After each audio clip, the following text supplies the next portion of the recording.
Salut YouTube, c'est Posy Eric, j'espère que vous allez bien. Dans cette nouvelle vidéo, je me suis rendu au skatepark de Paris-Bercy. Pourquoi Paris-Bercy alors que j'y vais jamais? Tout simplement parce que vous l'avez capté, on est en automne, il pleut des cordes. Et en gros, j'ai cherché en fait où aller faire du skate à Paris où c'est couvert. Et pour l'instant, j'ai trouvé que deux options qui sont le GP18 et deux, le skatepark de Paris-Bercy. L'avantage de Paris-Bercy, c'est qu'on peut y aller quand on veut parce que c'est ouvert.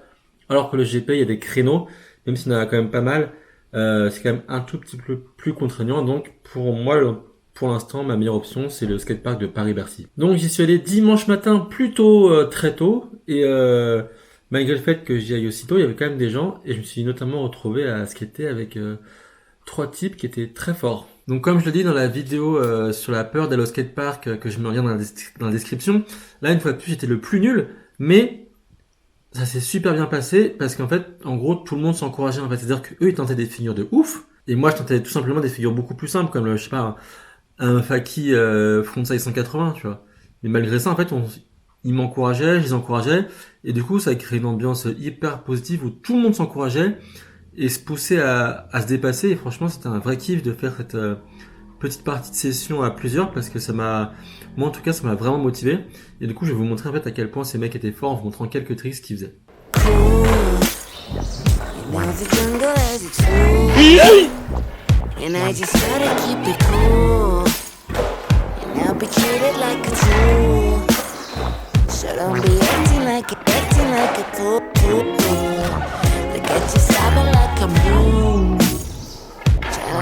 Everybody's cool. Go ahead and drop it to the pool. It might just be the time for you to do better for yourself. Donc en ce qui me concerne, comme je vous le disais, moi je travaille en ce moment le Faki Frontside 180. Je pensais pas pouvoir le rentrer, finalement j'en ai mis plusieurs déjà à l'autre session, le GP de la vidéo précédente. Et c'est un trick que je trouve vraiment agréable. Et je pense surtout qu'il peut me servir en fait quand je vais me mettre sérieusement à la courbe pour faire des frontside air. Je pense que ça peut m'aider vraiment à commencer à appréhender cette sensation. Du coup, j'ai continué à en faire et à m'entraîner avant d'attaquer directement dans la courbe. Donc voici à quoi ça ressemble.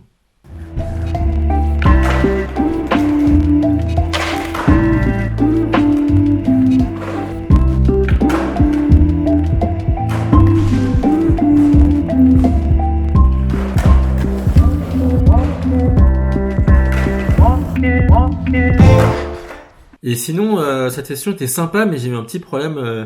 Donc c'est un problème dont j'ai déjà parlé sur ma chaîne YouTube. Mais donc j'ai reperdu mon kickflip. Et franchement, c'était vraiment dur psychologiquement. Parce que je l'avais déjà perdu la dernière fois, donc il y a plus d'un an, j'en avais fait une vidéo. Et là, en fait, je me suis acharné. Je vais vous montrer après. Et en fait, j'ai même plus le mouvement de base, en fait. Donc c'est vraiment très dur psychologiquement de savoir qu'on faisait un trick plutôt bien, comme le kickflip, comme vous pouvez voir sur ma chaîne dans d'autres vidéos. Et là, je l'ai perdu. Donc la chance que j'ai, c'est que je repars pas vraiment de zéro parce que je sais dans ma tête mentalement que je peux le passer et que je peux le passer de façon très propre. Mais là, je vais encore devoir refaire le travail. Après, la chance que j'ai, c'est que je me rappelle encore, vu que c'est encore assez frais, de la façon dont j'étais arrivé à l'époque. C'est-à-dire toutes les étapes auxquelles il faut que je pense et auxquelles je ne pensais plus quand j'y arrivais facilement. Genre bien popper, qu'on entende le bruit, bien fliquer comme un ninja, bien rester les épaules alignées. Enfin, plein de choses comme ça et sauter en arrière aussi, par exemple. Donc ça, j'ai déjà ça en tête, donc je pars pas non plus dans l'inconnu, mais franchement, j'étais hyper frustré. C'était vraiment très dur psychologiquement. Après, je me dis que bon, le skate, c'est ça peut pas toujours être facile et aller comme on veut. Et surtout, je me dis que je vais me servir de cette rage pour déjà aller rechercher mon kickflip, parce qu'il est hors de question que je reste comme ça sans réussir à le faire aussi facilement qu'un ollie. Et donc je vais me servir de cette frustration pour la prochaine fois donc réussir à le remettre et à retrouver mon petit kickflip adoré, parce que j'adore ce trick.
Voilà, merci d'avoir regardé cette vidéo. Mettez un pouce en l'air si ça vous a plu. Rappelez-vous que je sors une vidéo tous les mercredis à 16h, donc abonnez-vous pour n'en rater aucune. Et puis si vous avez regardé la vidéo jusqu'ici, sachez que je me suis acheté donc une nouvelle planche. Enfin la vérité c'est que je l'ai acheté déjà à l'automne dernier, donc l'automne 2018. Mais je skatais encore avec l'autre parce qu'elle n'était pas encore terminée. Et là j'ai commencé à sentir que l'autre planche a commencé à un peu tirer la gueule. Et donc je me suis dit que j'allais donc acheter un grip. Ah oui d'ailleurs j'ai fait le grip tout seul. Je suis grave content, c'est super facile hein, mais je l'ai jamais fait. Et bah en vrai c'est super simple. Enfin voilà, rien de compliqué, avec les bons outils, très très simple. Et donc bref, je vous la montre pas tout de suite, je vous montre pas tout de suite ce que c'est, je ferai une vidéo là-dessus prochainement, je ne sais pas encore quand. Mais donc voilà, j'ai une nouvelle planche, j'espère que ça va m'aider à rentrer ce fameux kickflip. Donc encore merci d'avoir regardé la vidéo, et n'oubliez pas, faites ce que vous voulez, on s'en fout des autres, et profitez à fond.